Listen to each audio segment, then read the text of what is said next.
There's a 9-ring variation in Yang style Tai Chi. It's actually a much straighter blade. It's a lot like a katana.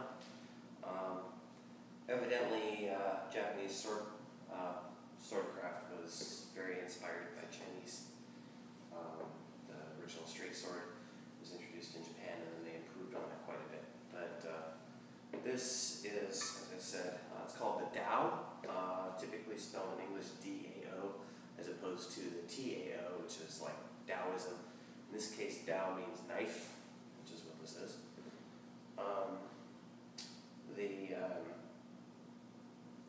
It's kind of regarded as a peasant's weapon.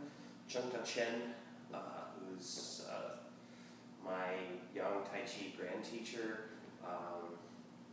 actually refused to teach this.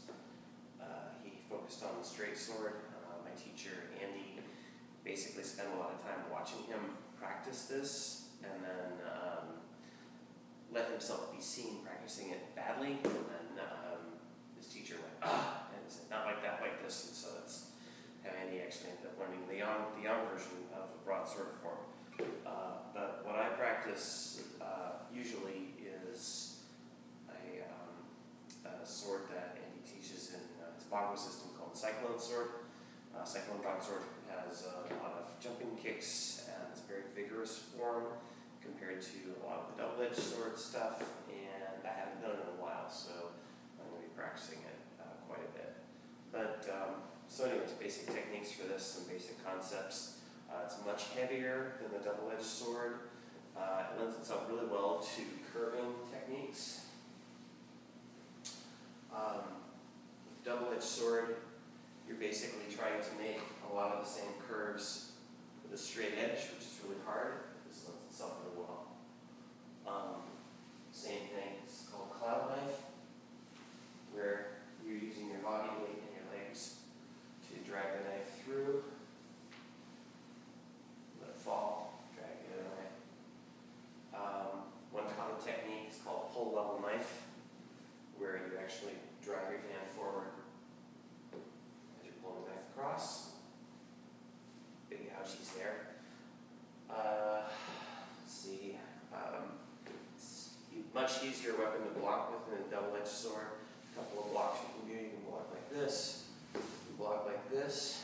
If you block like this, it actually lends itself really well to some combinations. Here, there's some more things you can do, but like I said, this one works really well.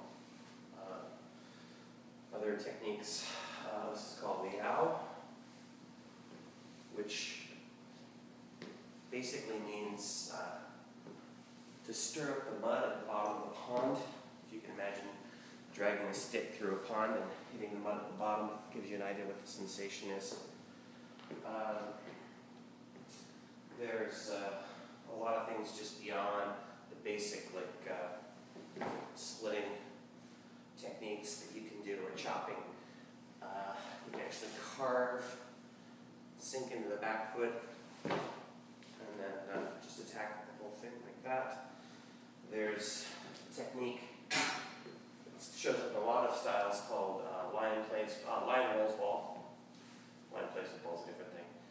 And basically, it's coming down with this hand as if blocking something, and then following up with this hand.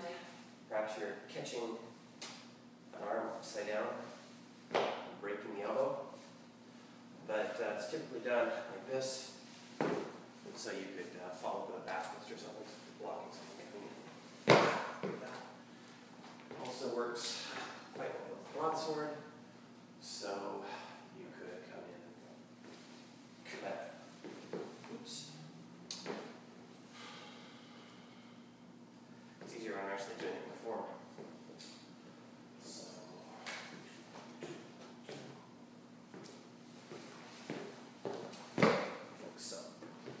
So there's a lot of interest in this. It's a much more vigorous weapon than a double-edged sword, and I'm going to spend a lot of time doing it because I'm out of practice and I'm out of shape. So this will help.